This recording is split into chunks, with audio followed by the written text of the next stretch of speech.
Okay. Welcome back to the Light Up Your Life podcast with your hosts Samantha and Alexa. Today we have Matt Scott joining us. He brings over 25 years of broadcasting experience. Just makes me sound old. Fox 61 Morning News. He writes, produces, and hosts TV special topics ranging from entertainment to weather. He also is a professor at the University of New Haven, and he has been nominated for multiple Emmy Awards. So welcome to the show, Matt. We are so happy to have you. Do you know what it means when you write nominated for multiple Emmys? It means won none of them. So it's, I'm like, oh, so you were still nominated. Yeah, and that's absolutely. You know how they say it's an honor to be nominated? It is an honor. I've never, so that's all right, fine, fair enough. Yeah. Just one. I just want to win one. No, it's definitely, absolutely. It's all right. Well, nice to see you all. Yeah, this is great. It's great having you. Thank you for being on the podcast. So you have an extensive career in broadcasting. What brought you onto this journey? What made you want to be the meteorologist for Fox 61 News? Well, that's the journey doesn't necessarily end where you think, but as long as you're enjoying the ride, I can tell you, and I'm sure my mother would back me up on this, that right out of the womb, the TV box fascinated me. From a whole bunch of different ways, not just entertainment, but not just how. I remember being really young, and one of the cool things was if we took out the TV trays and we had dinner in front of the TV, it was like a big deal. Wow, yeah, I remember that. Right? I used to do that. Right, exactly. So, but then I moved to Florida in terms of the weather. I moved to Florida, and it was one season. I was very young. I was probably 5, 6, 7 years old, and there were 2 hurricanes that were coming straight from Florida, and they were like just right on the tails of each other. And 2 things happened. One, this was in a world where cable was not what cable or streaming is, obviously. The few channels that you had on the TV, they would interrupt programming every hour. And this buzz-cut meteorologist would come out go stand behind the podium and read off where these hurricanes were. Tell us what the warnings are, the watches are, who needs to evacuate, etc., etc. That was one thing. It scared the pants off of me. But it was like we all stopped. We all watch this person. The second thing I saw was the whole community came together. Everybody was helping each other board up windows and bring in furniture and do whatever we had to do. Do you have batteries? Do you have water? Everything. Both hurricanes missed. Wow. Both of them, neither one of them caused a lick of damage in my baby submarine. But I was hooked at that point. Every night I started to watch the 6 o'clock news to see if there were any hurricanes coming. That was the start of my love for weather. Cool. That's amazing. How old are you at the time? Oh, 6, 7 years old max. Wow. So I knew I was going to be in television. Whether I was going to be intuition. Right, whether I was going to be a late night talk show host, which I love, a game show host. I love game shows for some reason. God. So nobody that knew me as a young kid is surprised that we're sitting here doing this in a TV studio right now. I'm just lucky that I'm still doing it. I'm lucky that, as you said, 20 years later, that I still have a career doing what I love. Who gets to say that? That's amazing. Yeah. And so what you do really requires a high level of confidence. And so for people who are really looking to get better at speaking, what are some tips and tricks you can provide for them? Because you've been doing this for so long and you're in front of such a large audience. Right in front of the tips, right for the tips and tricks. Here's the thing. So I teach a communication class at the University of New Haven. It's a class for freshmen. It's a core class. And these students come in and they're freshmen. So they're, especially in the fall semester, they're a little doe-eyed, a little nervous, like what is this college experience going to be like? And so the purpose of the class is to get them ready for a job. We're not going to teach them anything that they're going to learn. They're going to learn, whether it's they're studying history or engineering or forensic science, they're going to learn that in other classes. But what we're going to learn in this class is how to present it. And we talk about how, listen, whether you're on a job interview, whether you're doing a TED Talk, whether you're being interviewed in a podcast, you have to present. And to sell yourself. Exactly. And then I use it exactly that term. You're selling yourself. Now, not everyone's good at it. especially at 18, 19 years old, I was very introverted. I was very Wow, shy. that's so hard to That's so believe. surprising. Yeah. Terribly shy. Mhm. Very awkward with the young ladies. Still am, but that's neither here nor there. How do you fix that? I tell my students, look, I'm not grading you, you compared to you compared to you. I'm grading you on how you improve. And you do I that love that. with experience. 28 years of TV. I can stand in front of a camera anywhere, whether it's CNN or public access, and I can give you whatever you need. So you've just been doing it For so long. thousands and thousands of hours. It's like second nature. Right. Yeah. Now, when I do it with my students, we start with a 30-second assignment talking about yourself. Then we go into a 45-second assignment talking about a historical thing. Then it's back to things about yourself. So you can open up a little bit. And they don't even realize it. That, even the ones that are shy, the ones that are closed off and don't want anybody to know about their life, they're starting to open Becoming a up. little bit. butterfly. Right, and so by the end, I've had many students have come to me and they write me a little rated professor thing. I didn't think I was going to dig this class. I learned more from this than any other class. And that's the best compliment. Now, in terms of what do I tell them for confidence, it's practice. You can't get a shot, take a pill. You can't drink a shot of something, although some people try for confidence. It just has to come. Yeah. And once you realize, it's kind of like that, you've been on roller coasters. Yes. Okay. Yes. Scared of them? Love them? No, love them. Okay, we got Not really. 50-50. The moment that you realize that nothing is going to happen to you, you're going to get jostled around, and but this is so ridiculously safe.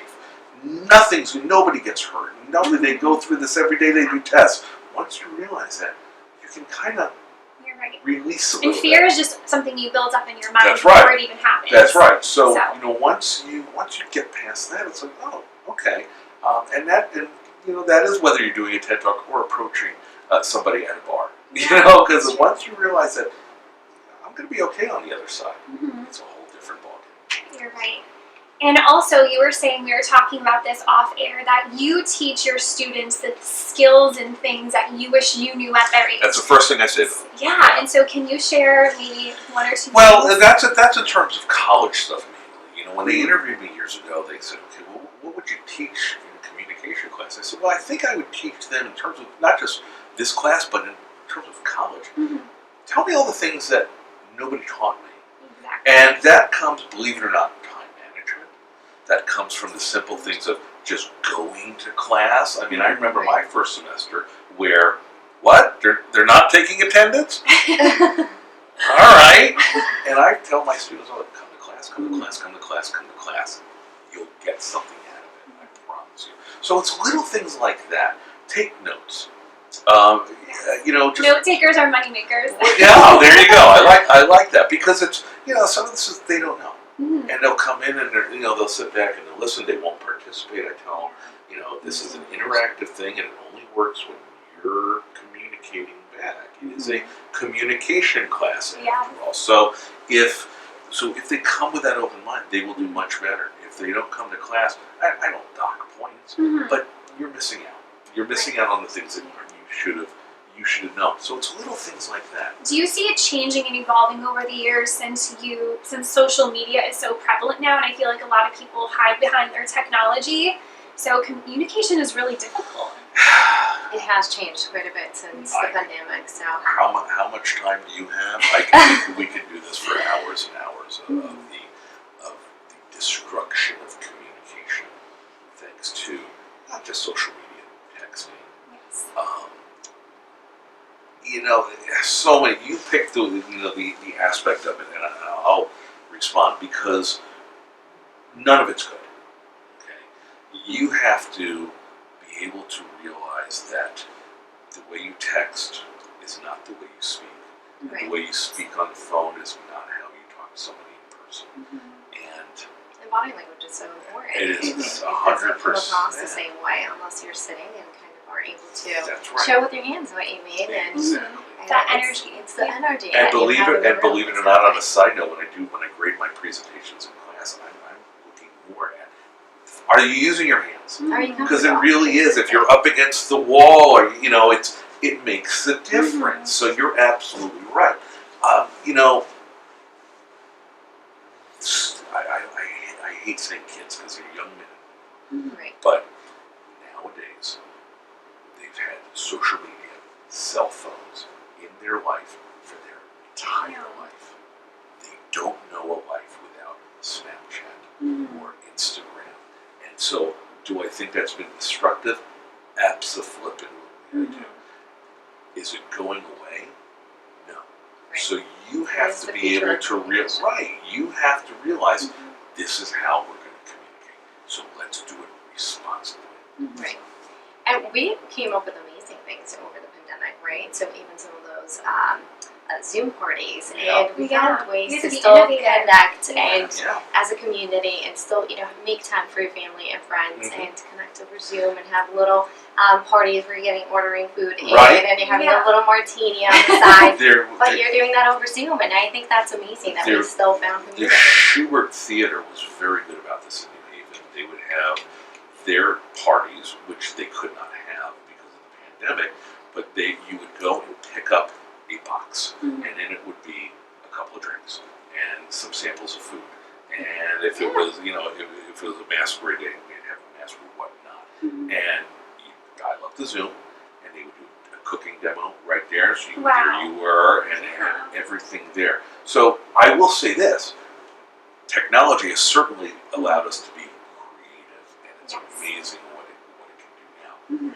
Like everything else, are you going to use it for good You or can for scale It's evil? how you're utilizing it. Right. Because I would have never met you if it wasn't for That's right. technology. And That's so right. I think it has some really great aspects as well, and it's how you use it, right? If you're not consuming and scrolling and just using it, I mean, I feel like a lot of young people have depression now too because of that. Well, and as a father of a teenage girl, I'm adamantly active about this. I make clear the rules of the house are no phone at night. Mhm.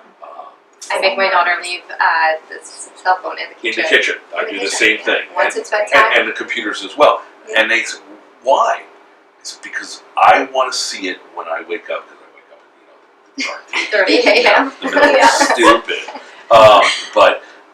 But I want to see that there's two phones and two computers there, because if they're there, then they're not in the bedrooms. Right. And, there was some studies, especially Instagram and young women, that, you're, the last thing you're doing at night is you're scrolling and you're seeing a false sense of what everyone else looks like and feels. And you know as well as I do, it's not worth even mentioning that what's online So is unrealistic. not what real life is like. Yeah. And then the first thing when they get up, looking and again, and especially And comparing, for women. comparison.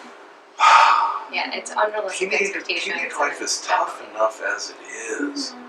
I don't know, and you hear the exasperation in my voice, because I could teach college students about how to get a job. I could teach you about the weather.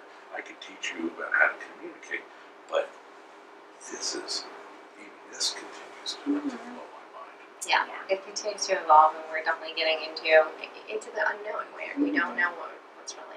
And just do the best you have with the information that you have, and Right. just take it day by day. And that's it. I always say, another lesson I say it to my kids, I say it to my college students, it starts with you. I'm a big proponent of courtesy, because in this world, there is none anymore. We're all saying nasty things to each other online. Our relationships have changed.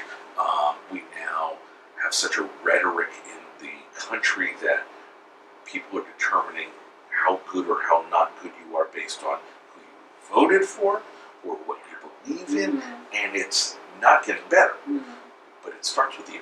If you can start by showing a little courtesy, a little respect, by not spreading that kind of rhetoric, I can't be responsible for what you do. I can't be responsible for what you do, but I can be responsible for what I do. And inspire people to act that way. It's these little things, Right. but it really, in the years that I've been alive, there's been a seismic change even since COVID, but this has been churning and bubbling up for. And it starts at the family level too. So these things that you're instilling in your children, they're going to take it and they're going to use it when they have their own family. And So the other thing is, what is family anymore? Because I grew up part of a a nuclear family is two parents, Mhm. two kids and a dog. That really doesn't really exist anymore. It's blended families. It's one parent taking care of the kids. Maybe your grandparents are the folks, are your legal guardians. Mhm. There are no rules anymore. Right. And so, in terms of parenting, in terms of family, you still have to do what you think is best. I'm a single father. Mhm. I raise my kids alone 24/7. I didn't sign up for that, Mhm. and my kids didn't sign up for that. But that's the hand we were dealt. So that doesn't mean I'm going to give up half of the rules for being responsible or communicating well or having respect and courtesy. You're still going to get 100% of it, but it's just how they learn it. And it's no different these days than any other family. Yeah. Right, exactly. So this is obviously a passion for you, educating the young minds, and you mentioned how you were a father. So what inspired this? What kind of made you want to get into teaching Wow. and becoming a professor at University of New Haven? Wow, that's a great question. My mom was a school teacher. Now, she was 4th, 5th grade. Mhm. Um, I taught 5th grade. Yep, Mhm. and she did it 40 years. She started in the Bronx. Wow. She ended up in St. Louis. Because you grew up in New York, right? Well, no, I was born in New York, but I grew up in South Florida. Okay. So when we moved down there, she took her career down there. Mhm.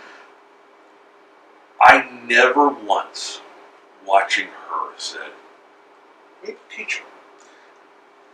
I have so much respect for teachers. What I do, as an I wish I adjunct is Okay. not even close. But you and I have talked about this off camera, that in the few years that you were teaching, it was a hell of a lot different than how I was brought up. With my mother teaching, that I was told, kind of, it wasn't word for word, but there were 3 people that I feared growing up: mom, dad, and teacher. Mhm. God forbid if the principal got involved, you were That done. was it. Right? That was it. You That got phone call. sent to the principal. Yes. Game over. That doesn't happen anymore. There's been a huge change. Mhm. So when did I learn? When did I realize that teaching was my thing? I don't know. That's a great question. I was called and offered the job at UNH, and I even said to my boss then, "I don't know if I can do this." Mhm. And she said to me, matter of factly, "I know you. You can do this."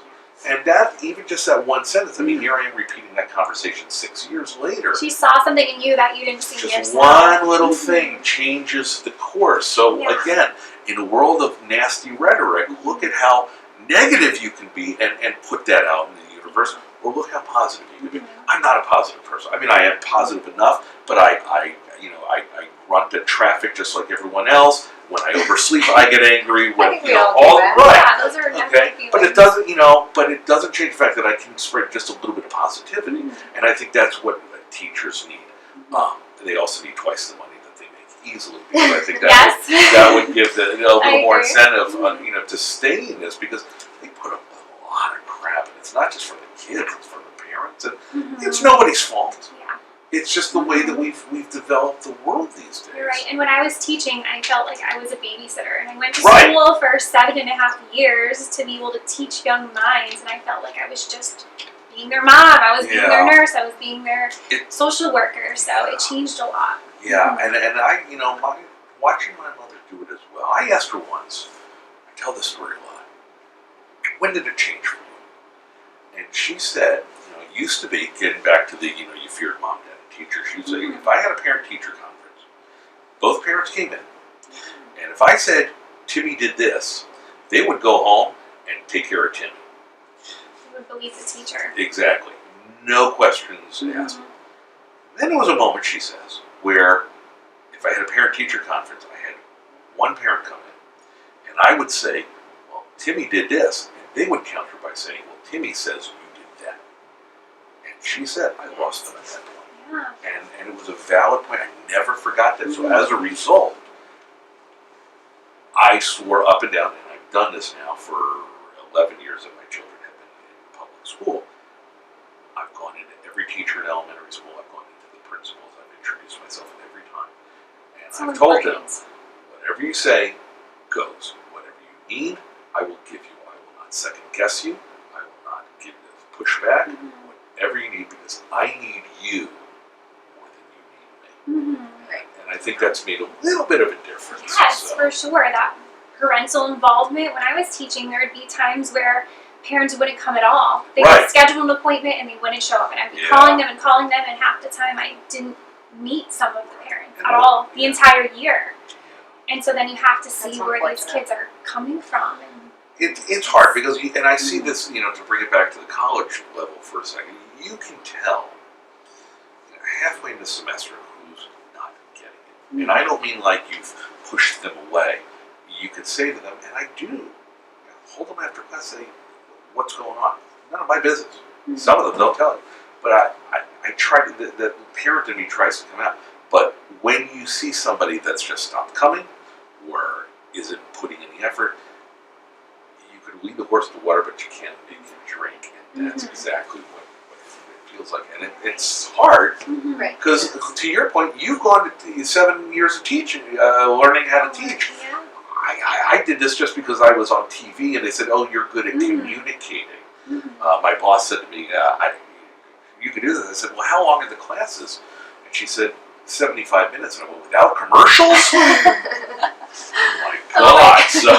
So thankfully, it's worked out. So. Yeah. But we got way off the question there. So that's, Yeah. that's what we do sometimes in good conversation. Yeah, this has been great. You're right. And so we have another one too. So have there been any significant moments or experiences in your life that have really served as a reminder to keep things into perspective? And I know you're really big on perspective. That is my favorite word. The lesson I go with is perspective. It comes from personal experience.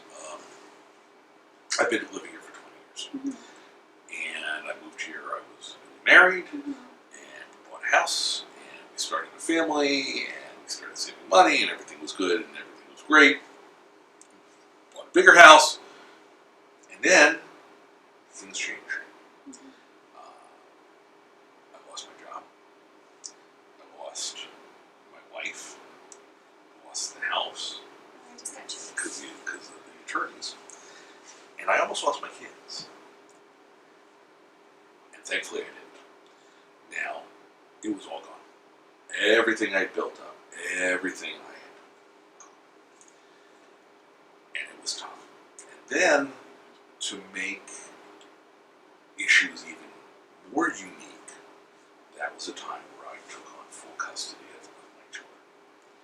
So here I was working a lot of freelance. I started my own business. I always say now because it's easy to say now because I've moved on. I ran a business and then I ran it into the ground. Because taking care of kids, doing this, figuring your life out, it's a lot of balls in here. You were juggling. And I think I'm good at that now. I mean, I still drop the balls often, but I think I'm good at that now. I worked my tail off. I got back on the career path that I wanted to be on. The kids, they're only slightly messed up, I think. and as I built up the career, built up the income, I bought another house. And so, as I said at the beginning of this, when we sat down, I have a charmed life. I'm doing exactly what I want to do. I've been doing it for a long time. I have dream kids, dream house, dream car, dream dog. And it's great. But I didn't always have that. And so, what I tell people in terms of perspective is, you've heard the phrase, don't look back, you're not going that way. And I totally agree with that. What I don't agree with, though, is not looking back at all. You shouldn't live in the past. Absolutely But not. you should learn from your mistakes. But you can look back and go, man, look how far I've come. There was a period where I didn't know how to raise children by myself. I didn't know how to juggle getting them to preschool and doing this work. If I got a freelance assignment in New York City, I was calling nannies left and right and juggling everything. And you did it. And it builds, and to tie it Builds into resilience. and to tie it in with the question that you asked earlier, builds confidence. Okay? Because you can, once you deal with something, I'm not saying you're going to do it better next time, but you're going to be just that Coming from much more experience. prepared. And it will give you grace too. If you Yeah. look back at yourself and say, wow, I've achieved all of these obstacles and I'm here now. Like, I Yeah. need to really celebrate that. And That's I feel right. like a lot of Yeah, it's people important to And so, like I said, celebrate the I the built- small wins along the way. build one empire, I'll build another one. And that's what I've done. So, perspective is everything. If you find yourself comparing your life to friends or a colleague, to young ladies, you're going to get nowhere. But look at what you've done. To your point, it's the small wins. Milestones They along the way. add up. don't do. I love life. I love waking up in the morning, not So knowing what's going to happen. I love going to bed at night. I love dreaming. I know that sounds strange, but there's never a part of my life where I'm like, And you should feel so happy and proud of yourself for creating that, Right. because a lot of people can't say they wake up every morning and say that they're genuinely happy and full of joy. and that's something I've learned along the way. You have to create that happiness. You have to become it. And I have a friend of mine who's wonderful. She's a wonderful broadcaster, and she did a TED talk about her life. And amongst the things she talks about labels, how you label yourself. And Your the one, identity. right, the one takeaway is what you call yourself creates yourself, and it's true. If you're going to manifest this negativity, if you're just going to resign yourself to go, okay, this is my life, Mm-hmm. you're not going to get far. But the perspective of saying, okay, I changed things, I worked my tail off, it's not a steady climb. It's like the stock market. It kind of goes up and down. And sometimes it crashes, and sometimes your stock soars. But it's along the way you go, okay, I did this, and I can't. Can you ask for anything else? I mean, look, do I wish my house was twice as big? Yes. Do I wish I had a nicer car? Twice the income? Sure. You have But- gratitude for what you have. I do. And I gratitude do. is really And what I was that's, just I going to think, say. It's so important Yeah. along the way where you're grateful for what you've accomplished, what you have, and realize that obviously you're enjoying the life you Because have. if you're not grateful for what you have, how can you expect to want more? And that's it. Get more. And you can't rely on other people for that. And I will tell you that that's probably Happiness comes from within. well, that's it. And you got to put the oxygen mask on Mhm. first. And I will tell you, that's my biggest shortcoming. I get most of my happiness when other people around me are happy. That's kids, that's a partner, that's podcast interviewers who are liking what they're hearing. When you're happy, I'm happy. And if there's something that you need, usually the first thing I say is, what can I do to help? What do you need? I do that at the expense of me being happy. And now, I'm happy. I'm not necessarily putting that oxygen mask on myself first. It's tough to do when you're a single parent because you've got to put their needs, and that's fine. But because I don't need anything else. I mean, when there's something that I want to buy, I buy it. I'm not going to go well over my means, but I've earned enough money that I can go, yeah, let's do that. And so, again, my happiness comes from watching other people Serving other people. smile. Yeah. I always tell this line when I host a charity event. And I'm lucky enough to do a whole bunch of them because of the microphone that I have. But I usually say the same line, and that is, I'm a dumb guy and I'm a poor guy. I can't cure cancer, and I can't cut a check to cure cancer.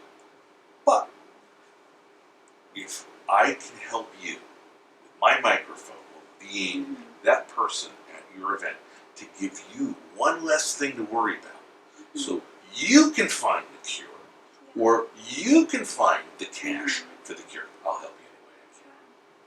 That's where You're the vehicle to allow them right, to do that. and you asked earlier, is this where I got? How did I get here?